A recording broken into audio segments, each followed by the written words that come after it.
Hello everyone, welcome to Amit CBSE academy. और आज की क्लास में हम डिस्कस करेंगे NCERT class 8 math chapter 5 exercise 5.2 से क्वेश्चन नंबर 2 को डिस्कस कर रहे हैं। Write a Pythagorean triplet whose one member is. क्या गिवन है क्वेश्चन में कि पाइथागोरियन जो ट्रिपलेट है ना, उसका एक मेंबर फर्स्ट पार्ट में गिवन है कि 6 है। जर्नल फॉर्म में पाइथागोरियन ट्रिपलेट जो होते हैं उन्हें हम कैसे लिख सकते हैं? वो होते हैं 2m m square minus 1 m square plus 1। ये आपके पाइथागोरियन ट्रिपलेट है। ठीक है, बात समझ में आ गई? ये क्या है? पाइथागोरियन ट्रिपलेट है जो फॉलो करते हैं किसको? देखिए, एक पाइथागोरस थ्योरम कहां पे लगता है? जहां पे एक राइट एंगल ट्रायंगल हो। ठीक है, ये हो गया आपका परपेंडिकुलर, ये है आपका हाइपोटेनियस, और ये आपका क्या है? बेस है। हाइपोटेनियस का square is equal to perpendicular का स्क्वायर प्लस बेस का स्क्वायर। ये पाइथागोरस थ्योरम है। जब भी कोई एक राइट एंगल ट्रायंगल होगा तो हाइपोटेनियस का स्क्वायर परपेंडिकुलर के स्क्वायर और बेस के स्क्वायर के सम के बराबर होता है।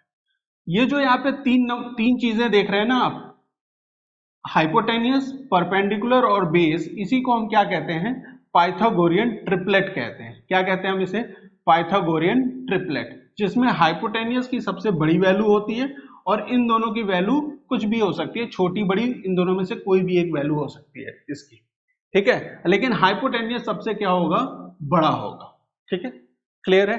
h की वैल्यू सबसे बड़ी होगी। वो वैसे भी समझ में आ रहा है h बड़ा होगा, क्योंकि h का स्क्वायर p का स्क्वायर और b के स्क्वायर इन दोनों के बराबर है ना, तो h की वैल्यू बड़ी होती है हमेशा। ठीक है, तो अगर आपसे पूछा जाए कि एक कोई नंबर गिवन हो और वो कह रहे हो कि वो सबसे बड़ा नंबर है, तो इनमें से सबसे बड़ा नंबर कौन सा है बेटा? तो इनमें से सबसे बड़ा नंबर m स्क्वायर प्लस 1 है। सबसे छोटा नंबर क्या है? 2m है। अगर ऐसा कोई कंडीशन नहीं गिवन है जैसे क्वेश्चन नंबर 2 में, तो आप क्या कहेंगे? आप वैल्यू को कंपेयर करेंगे, है ना।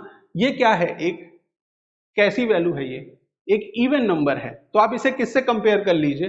2m से कंपेयर कर लीजिए। ठीक है, मतलब कि जो पाइथागोरियन ट्रिपलेट की बात हो रही है कि हमें फाइंड आउट करना है 6 के बाकी दो पाइथागोरियन नंबर्स, है ना। तो 6 तो एक हो जाएगा, बाकी दो फाइंड आउट करना है। तो 6 इनमें से कोई एक है, मैं उसको 2m से कंपेयर कर रहा हूं, है ना। तो 2m अगर 6 है तो m की वैल्यू 6/2, m की वैल्यू 3 आ गई। तो m अगर 3 है तो पहला नंबर तो 2m हो गया, वो 6 के बराबर है।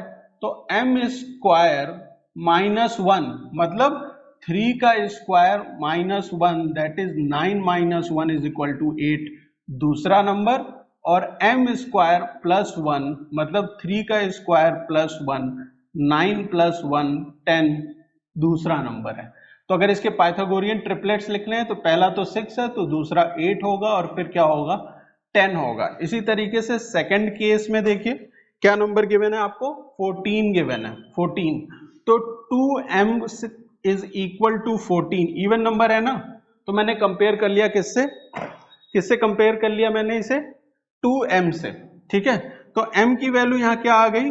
14/2, m इज इक्वल टू 7, है ना। तो पहला नंबर आप फाइंड आउट करेंगे m स्क्वायर माइनस 1, m 7 है तो 7 का square minus 1, that is 49 minus 1, that is equal to 48। और m square plus 1 find out करेंगे तो वो क्या हो जाएगा? वो हो जाएगा 7 का square plus 1, that is 49 plus 1, that is equal to क्या? 50, है ना। तो पाइथागोरियन ट्रिपलेट्स क्या हो गए? 14, 48 और 50। ठीक है, क्लियर है? इसी तरीके से थर्ड पार्ट है, उसमें गिवन है 16। ठीक है, क्या गिवन है? 16 गिवन है थर्ड पार्ट में।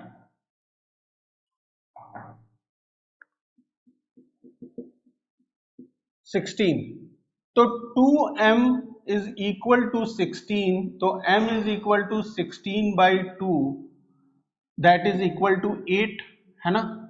तो पहला नंबर तो हो गया आपका 16, तो m स्क्वायर माइनस 1 दूसरा नंबर मतलब 8 का square minus 1 64 minus 1 that is 63 और m square plus 1 that is 8 square plus 1 64 plus 1 that is 65 है ना। क्लियर है। तो 8 63 और 65 ये क्या हो गए पाइथागोरियन ट्रिपलेट्स हो गए। और इसी तरीके से फोर्थ और लास्ट पार्ट में जो नंबर गिवन है वो क्या है 18 है। ठीक है 18। तो इसे भी किससे कंपेयर करेंगे इवन नंबर है ना तो 2m से कंपेयर करिए।